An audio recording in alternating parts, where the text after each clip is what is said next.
आनंद one में मोकू नामक एक शैतान बंदर रहता था। वह इतना झगड़ालू था कि सभी उससे उलझने से बचते थे।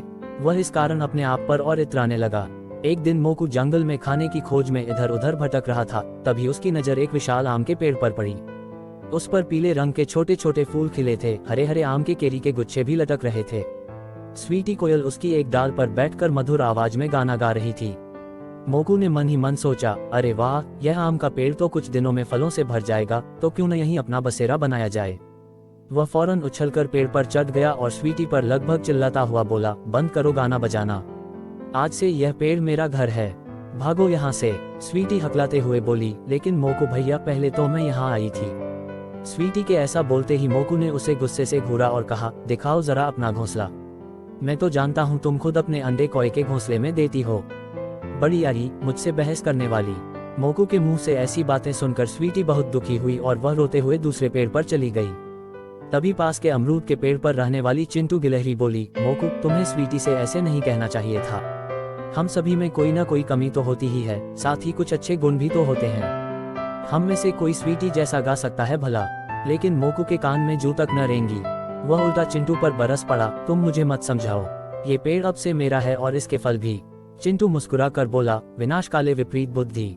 मोकू उसे अनदेखा कर पेड़ पर सुस्ताने लगा। शोर सुनकर आसपास रहने वाले पिंकू खरगोश, दीना कौवा और रॉकी चूहा भी अपने घरों से बाहर निकल आए।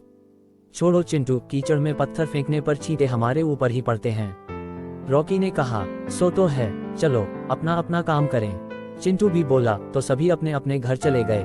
वे सब मिलजुल कर रहते, पर मोकू हमेशा अलग थलग ही रहता। मोकू के भी मजे ही मजे थे। कुछ ही दिनों में पेड़ आम से लद गए थे। वह रोज मीठे रसीले आम बड़े चाव से खाने लगा, साथ ही किसी को भी पेड़ के आसपास फटकने नहीं देता था। कुछ महीनों बाद आम का मौसम खत्म होने लगा। पेड़ पर और फल आने रुक गए थे। मोकू परेशान होकर पेड़ से बोला, मुझे भूख लगी है और आम दो। पेड़ झुंझला कर बोला, अब बस भी करो, मैं थक गया हूँ और सोना चाहता हूँ। मैं फल अब अगले साल ही दूंगा। पेड़ फिर सुस्ताने लगा। मोकू के कुछ दिन तो किसी तरह निकल गए, पर अब पेड़ पर एक फल भी न था और उसके पेट में चूहे दौड़ने लगे।